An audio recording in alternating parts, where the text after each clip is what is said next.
দক্ষিণ দিনাজপুর জেলার কুশমন্ডি ব্লকের কুশমন্ডি পোস্ট অফিস পরিদর্শন করলেন কুশমন্ডি বিধানসভা কেন্দ্রের বিধায়ক তাপস চন্দ্র রায় সহ অন্যান্য প্রশাসনিক আধিকারিক ও জনপ্রতিনিধিরা। পরিদর্শনকালে তারা পোস্ট অফিসের বিভিন্ন পরিষেবা ঘুরে দেখেন এবং সাধারণ মানুষের সুবিধা অসুবিধার বিষয়ে খোঁজ খবর নেন।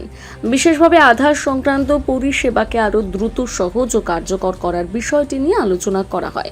এই বিষয়ে বিধায়ক তাপস চন্দ্র রায় বলেন, কুশমন্ডি ব্লকের অন্তর্গত যে কুশমন্ডি যে পোস্ট অফিসটি রয়েছে, সেই পোস্ট অফিসে আজকে আমরা পরিদর্শন করতে গিয়েছিলাম এবং আমার সাথে ছিলেন দক্ষিণ দিনাজপুর জেলার যে হেড আমাদের পোস্ট অফিসের, সেই পোস্ট অফিসের এসপি সাহেব রয়েছিলেন এবং তার সাথে অন্যান্য পোস্ট অফিস দপ্তরের সরকারি কর্মচারীরা ছিলেন।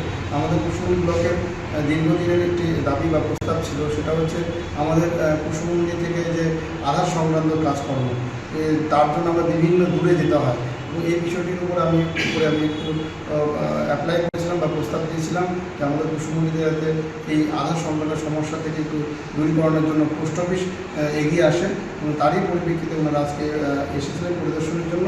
এবং তাছাড়াও কুশমন্ডি পোস্ট অফিসকে উন্নত মানের পোস্ট অফিস করার জন্য বিভিন্ন রকমভাবে আজকের দিনে ডিজিটাল যুগ হয়েছে এবং সেই কথা মাথায় রেখে পোস্ট অফিসকে আরও উন্নত মানের করার জন্য বিভিন্ন রকম বিষয় নিয়ে আলোচনা হয়েছে। আমরা ভীষণ খুশি, কুশমন্ডিবাসীকে পোস্ট অফিসের মাধ্যমে বিভিন্ন সুযোগ সুবিধা দিতে পারলে আমরা এবং সরকারও ভীষণ খুশি হবে।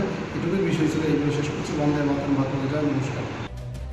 স্থানীয় বাসিন্দারা এই উদ্যোগকে স্বাগত জানিয়ে দ্রুত আধার পরিষেবা চালুর দাবি জানিয়েছেন। প্রশাসনের পক্ষ থেকে দ্রুত প্রয়োজনীয় ব্যবস্থা নেওয়ার আশ্বাস দেওয়া হয়েছে।